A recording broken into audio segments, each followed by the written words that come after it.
حضور علیہ الصلوۃ والسلام نے ارشاد فرمایا کسی مسلمان کے لیے مناسب نہیں کہ وہ وصیت کے قابل کوئی مال ہونے کے باوجود 2 دن بھی بغیر وصیت کے گزار دے۔ آج ایک ریٹن ڈاکیومنٹ اپنی اولاد کو دے دو کہ بھائی میں مروں گا نا تو میری جائیداد میں یہ وصیتیں ہیں جو تم نے لازمی طور پر کرنی ہے۔ اور ابھی ہم نے ڈسکس کر لیا کہ وصیت 1/3 تک کر سکتے ہیں، کل جائیداد میں سے قرضے ہٹانے کے بعد، تجہیز و تکفین ہٹانے کے بعد جو بچتا ہے اس کے 1/3 تک میکسیمم وصیت ہو سکتی ہے۔ تو 90 لاکھ روپے بچے ابا جی کے قرضے ہٹانے کے بعد تو 30 لاکھ تک کی وصیت ہو سکتی ہے، اور ورثہ کے علاوہ وصیت ہو سکتی ہے۔ اپنے وارث کے لیے وصیت نہیں کر سکتے کہ مرنے کے بعد میرے بیٹے کو اتنا دے دینا، بھئی بیٹے کو جو ملنا ہے وہ تو اللہ تعالیٰ نے قرآن میں بتا دیا، احادیث میں آ گیا۔ اپنے جو ورثہ ہیں ان کے علاوہ اگر کوئی رشتہ دار ہے، جیسے بہن کو نہیں مل رہا وراثت میں، بیٹے کی وجہ سے بہن کو نہیں ملتا، تو بیٹا ہے میت کا تو بہن کو نہیں ملے گا، اب وہ بہن کے لیے وصیت کر کے چلے جاتے ہیں تو یہ وصیت ویلڈ ہے، کیونکہ وہ ان ورثہ کے لیے نہیں کر رہے جن کو قرآن حدیث میں ابھی ملنا لکھا ہوا ہے۔ تو وصیت 3 طرح کی ہے۔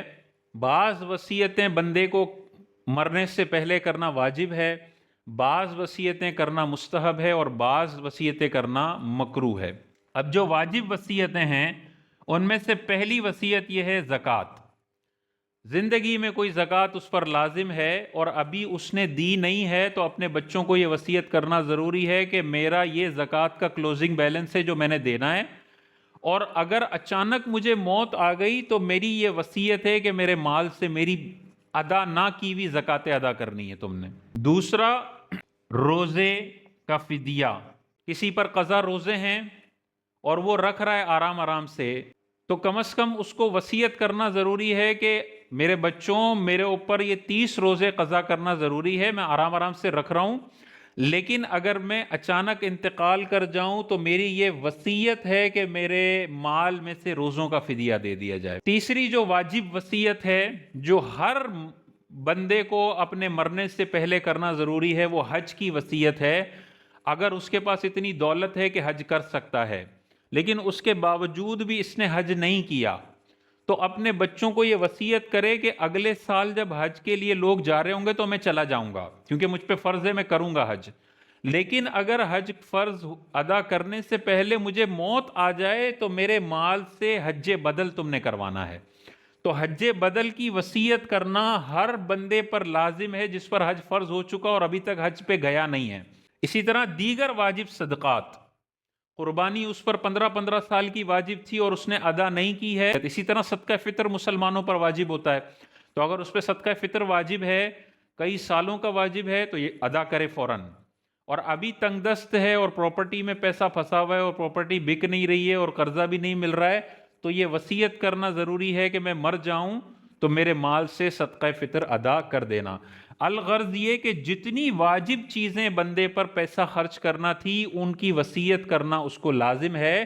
کہ میں زندگی میں دے دوں گا لیکن نہ دے سکا اور موت آ گئی تو میرے بچوں یہ ساری چیزیں تم نے کرنی ہیں۔ اب اگر باپ نے حج بدل کی وصیت کر دی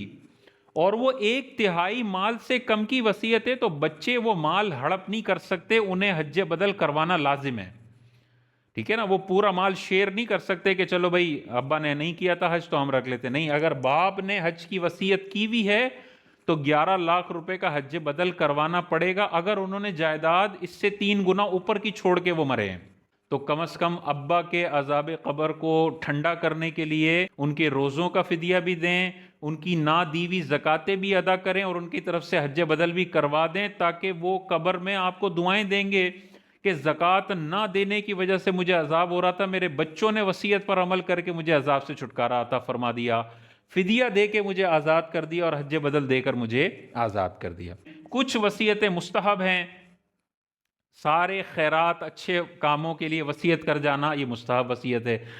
5 لاکھ فلاں مسجد میں دے دینا، فلاں مدرسے میں دے دینا، فلاں عالم دین کو علم دین کی خدمت میں پیسہ خرچ کرنے کے لیے دے دینا، فلاں ہاسپٹل میں مریضوں کی مدد کرنے کے لیے پیسے دے دینا، فلاں یتیم لوگوں کو پیسے دے دینا، یہ ساری مستحب وصیتیں اور یہ شاندار ثواب جاریہ ہے۔ اگر آپ سمجھتے ہیں بہت زیادہ دولت آپ چھوڑ کے مر رہے ہیں تو مستحب وصیتوں کے ڈبے کو خالی چھوڑ کے نہ مریں۔ ایسی وصیتیں کر جائیں کہ آپ قبر میں لیٹے ہوئے ہوں، آپ کے دیے گئے پیسے سے کوئی عالم دین مسجد میں خطابات کر رہا ہو اور آپ کا ثواب اس کو مل رہا ہو، اس کا ثواب آپ کے نامہ اعمال میں آ رہا ہو، ایسی شاندار وصیتیں کر کے جائیں۔ کوئی پرانے غریب علاقے کے اندر مسجد تعمیر ہو رہی ہے اور ان کے پاس فنڈنگ نہیں ہے، تو یہ وصیت کر کے جائیں کہ کسی غریب علاقے کی مسجد میں جا کے پیسہ مسجد کی تعمیر میں خرچ ہو جائے، یہ تعمیر میں خرچ ہو گیا، سینکڑوں سالوں تک مسجد قائم رہے گی، پیسہ وصیت کرنے والے کے نامہ اعمال میں نیک ثواب لکھا جاتا رہے گا۔ اگر ابا جی نے کہہ دیا کہ میرے مرنے کے بعد میری 1 کروڑ جائیداد میں سے 5 لاکھ مسجد کی تعمیر میں دینے تو دینے پڑیں گے، اب بچوں کے پاس اور کوئی آپشن نہیں ہے، کیونکہ تہائی وصیت پر عمل کرنے کا حکم قرآن نے دیا ہے کہ ورثہ بعد میں لیں گے، قرضے پہلے ہیں اور وصیتیں پہلے ہیں۔ اور تیسری ہیں ناپسندیدہ مکروہ وصیتیں، کسی گناہ گار بندے کے لیے پیسے کی وصیت کر کے چلے گئے، کسی شرابی کے لیے وصیت کر کے چلے گئے، کسی گناہ کے کام میں پیسے لگانے کی وصیت کر کے چلے گئے،